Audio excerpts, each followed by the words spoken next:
बिहार की राजनीति में अपनी साख रखने वाले रघुवंश प्रभु अब इस दुनिया में नहीं रहे। रघुवंश बाबू आज इस दुनिया को छोड़कर चले गए। बहुत सीनियर लीडर, समझते माफ कीजिएगा, वैशाली से बहुत कद्दावर नेता अब हम सबके बीच नहीं रहे। जी हाँ, आरजेडी से बहुत पुराना रिश्ता रहा था, लालू यादव से बहुत पुराना रिश्ता था, तेजस्वी यादव से बहुत पुराना रिश्ता था। इसी को लेकर के उनके नहीं रहने के बाद तेजस्वी यादव ने क्या कुछ कहा है पत्रकारों से, हम आपको सुनाते हैं। आदरणीय रघुवंश बाबू जी हम सब लोगों के अभिभावक रहे और पार्टी के एक मजबूत स्तंभ, एक प्रखर समाजवादी नेता, गरीबों की आवाज़ और ख़ास तौर पे हमारे पिता से जो संबंध रहे, उनके पिता के नहीं रहने के बाद जो मार्गदर्शन, जो गाइडलाइंस जो उनका रहा, हम कभी अपने आप को अकेला नहीं समझते थे। आज उनके निधन की खबर सुनकर के हम लोग सब लोग जो हैं मर्माहत हैं, दुखी हैं और कोई शब्द नहीं है जिस शब्द को हम लोग जो है व्याख्या कर सकें। लेकिन लंबे समय से कोरोना पॉजिटिव होने के बाद तो निमोनिया की भी शिकायत थी। जब पटना के एम्स में जब भर्ती हुए तो हमारी बात हुई, डॉक्टरों से भी बात हुई थी। हम लोग सब लोग कामना करते थे कि जल्दी स्वस्थ होकर के, ठीक होकर के वापस आए। फिर आनन फानन में जब दिल्ली गए,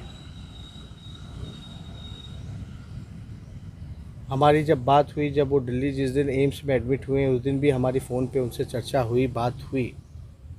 पूरी बॉडी चेकअप कराने के लिए वो दिल्ली गए थे, टेस्ट रिपोर्ट आना था। और कुछ चंद दिन पहले जो है हम दिल्ली उनसे ख़ास तौर पे मिलने गए थे, दिल्ली के एम्स में, और हमारी मुलाकात भी हुई थी। लगभग 1.5-2 घंटा हमारी उनसे मुलाकात हुई। हर एक बिंदुओं पे उनसे चर्चा की गई और हमने उनसे यही कहा कि आप जल्द स्वस्थ होकर के आप जल्दी वापस आइए। उन्होंने यही कहा कि हम जल्द स्वस्थ होकर के हम आएंगे और बिल्कुल अकेला करके चले गए हम लोगों को। हम लोगों को ये उम्मीद ही नहीं थी कि इतनी जल्दी ये खबर आएगी। लेकिन हालांकि हमारी जो डॉक्टरों से जो बातचीत लगातार चलती रही उनसे, तो हमको जो डॉक्टरों ने वहाँ के बताया कि उनको लंग्स कैंसर की समस्या रही, ये बात पता थी। लेकिन जो है पब्लिक पे ये मैसेज ना जाए कि इनको लंग कैंसर है, क्योंकि इलाज जो है वो चल रहा था, इसलिए हम लोगों ने इसकी चर्चा कहीं नहीं की। और हमारा कर्तव्य बनता था, फ़र्ज़ बनता था कि उनसे मिले, क्योंकि ऊर्जा का केंद्र रहे वो। और कभी भी मतलब हमारा भी जो रिश्ता रहा, सामाजिक राजनीतिक चर्चाएं तो चलती ही रह करती थी, लेकिन एक पारिवारिक संबंध हम लोगों के बीच लगातार कायम रहा। इस मुश्किल घड़ी में जब हमारे पिता हमारे साथ शारीरिक रूप से नहीं रहे, रांची रिम्स में रहे, तो हमेशा ऊर्जा देने का काम, मनोबल को बढ़ाने का काम उन्होंने किया। मुझे याद है कि जब सरकार जब बदली, जब नीतीश कुमार जी ने इस्तीफ़ा देने का काम किया था, इस्तीफ़ा देने के बाद बीच में आप सब लोगों को पता है कि सीबीआई, ईडी, इनकम टैक्स का रेड जो पड़ा था, तो सबसे पहले आदरणीय रघुवंश बाबू ने आकर के हौसला बढ़ाया था। उस समय भी आदरणीय लालू जी रांची के कोर्ट के ट्रायल में वहाँ थे। तो कभी भी ऐसा नहीं लगा कि हम लोगों को अकेले हैं उनके रहते हुए। और हम लोग जब चर्चा चल रही थी एम्स में, तो ऐसा लग नहीं रहा था कि ये स्थिति आएगी, ये नौबत आएगी।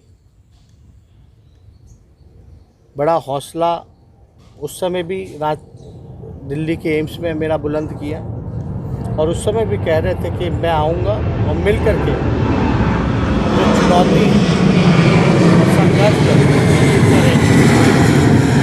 बाकायदा पूरा आशीर्वाद जो है उस समय हमको देने का काम किया था, और हम लोगों को भी लगता था कि रघुवंश जी जल्द ही अपनी बीमारियों से रिकवर कर करके अपनों के बीच आएंगे।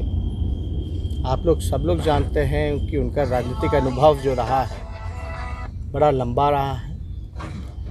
प्रखर एक समाजवादी नेता के रूप में रहा है, और हमेशा ज़मीनी स्तर पे वो रह करके काम करते थे, लोगों से जुड़े हुए थे, गरीबों से, किसानों से, मजदूरों से।